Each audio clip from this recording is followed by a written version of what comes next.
తెలంగాణ రక్షణ సేన అధికారంలోకి వస్తే ఖచ్చితంగా భూమి లేని ప్రతి పేద ఇంటికి కూడా కుటుంబానికి 1 ఎకరం చొప్పున మేము భూలక్ష్మి పథకం పేరుతోని భూ పంపిణీ చేయడం జరుగుతుంది.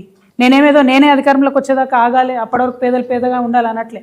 కాంగ్రెస్ ప్రభుత్వం భూ పంపిణీ కార్యక్రమం మొదలు పెడితే మొదటి వరుసలో నిలబడి మేమే పంపిణీ చేస్తాం. 1 ఎకరం లేనటువంటి పేదల గురించి వాళ్ళు నేను అప్పీల్ చేస్తూ ఉన్నా, వాళ్ళ గురించి మాట్లాడుతూ ఉన్నా. సామాజిక న్యాయ సాధన జరగాలంటే ముందు భూమి ఉండాల్సిందే. ఒక గ్రామంలో పరిస్థితి ఇమాజిన్ చేసుకోండి. భూమి లేనివాడికి ఎంత విలువ ఉంటుంది, భూమి ఉన్నవాడికి ఎంత విలువ ఉంటుంది. పిల్లనియాలంటే ఏం అడుగుతారు?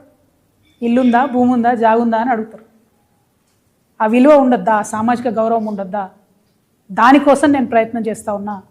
దయచేసి ఈ విషయాన్ని అర్థం చేసుకోవాల్సిందిగా మా మేధావర్గాన్ని అప్పీల్ చేస్తూ ఉన్నా. నేను సామాజిక న్యాయం జరగాలి తెలంగాణలో అంటే అది పొలిటికల్ స్లోగన్ కాదు, విప్లవాత్మకమైన గుణాత్మకమైన మార్పు కోసమే తెలంగాణ రక్షణ సేన ముందొచ్చింది, దానికోసం ప్రయత్నం చేస్తుంది. మరి భూలక్ష్మి పథకం కోసం మా ఆడబిడ్డలంతా కూడా ఆలోచన చేయాలి.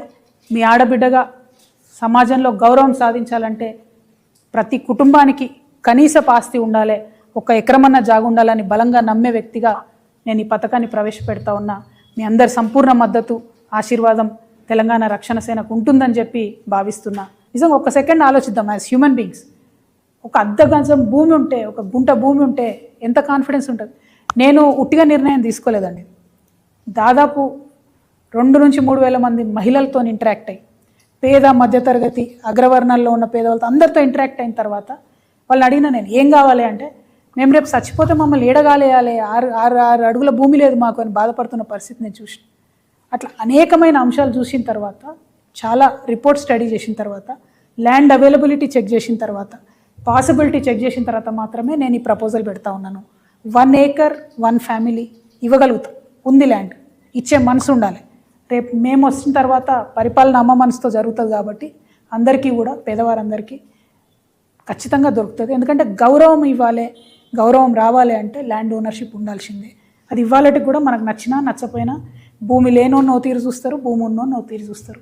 అది ఊర్లో అయినా సిటీలో అయినా ఎక్కడైనా విలువ అనేటటువంటిది, సామాజిక విలువ అనేది ఆస్తిపాస్తులతో చూస్తారు. ఆ ఆస్తిని క్రియేట్ చేద్దామని నేను ప్రపోజల్ చేస్తున్నాను. గవర్నమెంట్ ముందు, ప్రజల ముందు, మేధావుల ముందు ఈ ప్రపోజల్ పెడుతున్నాను.